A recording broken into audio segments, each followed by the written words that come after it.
నిత్యాయ నిరవధ్యాయ నిత్య వైభవశాలినే నిత్య వైభవ దాత్రే చ శ్రీ నృసింహాయ మంగళం.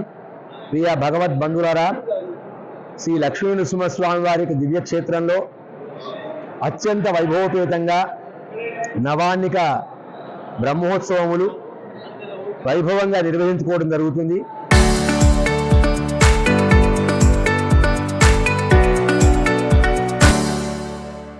ఈరోజు 6వ రోజు ఉదయం జగన్మోహిని అవతారంలో అమ్మవారి రూపంలో స్వామివారు పురవీధులలో ఊరేగి భక్తులందరూ కూడా దర్శింపచేశారు.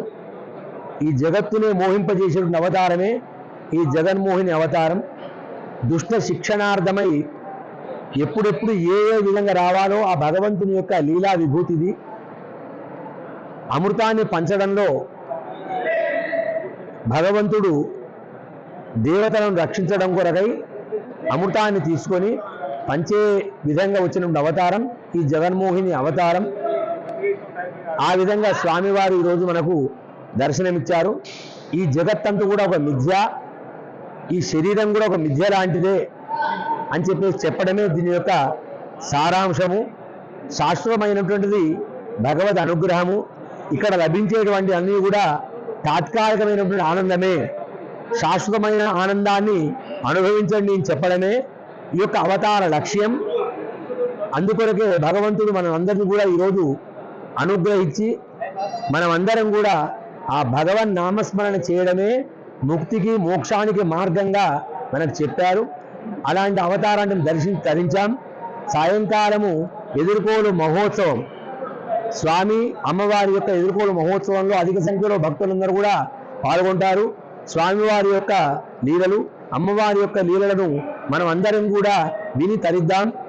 రేపు ఉదయం స్వామివారు హనుమద్వాహనంపై రామావతారంలో మనందరికి కూడా దర్శనమిస్తారు. సాయంకాలం దివ్య తిరుక్కల్యాణ మహోత్సవం. ఈ బ్రహ్మోత్సవాలలో అత్యంత ముఖ్యమైనటువంటి ఘట్టము తిరుక్కల్యాణ మహోత్సవము. ఈ తిరుక్కల్యాణ మహోత్సవాన్ని దర్శిస్తే బ్రహ్మోత్సవం మొత్తం కూడా సేవించిన ఫలితం వస్తుంది. భక్తులందరూ కూడా రేపు సాయంకాలము 8:46 స్వామివారి యొక్క పురవీధి సేవ ప్రారంభించి 10 గంటల వరకు స్వామివారు కళ్యాణ మండపానికి విచ్చేస్తారు.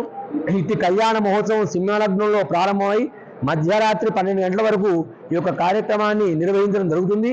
భక్తులందరూ కూడా ఈ కళ్యాణ మహోత్సవాన్ని దర్శించి తరించవలసిందిగా కోరుతున్నాం.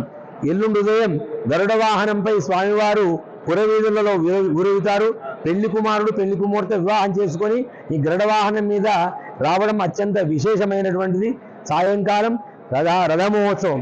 రథాంగం కేశవం దృష్ట్యా పునర్జన్మ న విద్యతే అన్నట్టుగా రథం మీదటువంటి ఆ లక్ష్మీ నృసింహుని దర్శించినట్టయితే పునర్జన్మ ఉండదు అని శాస్త్రం చెప్తోంది.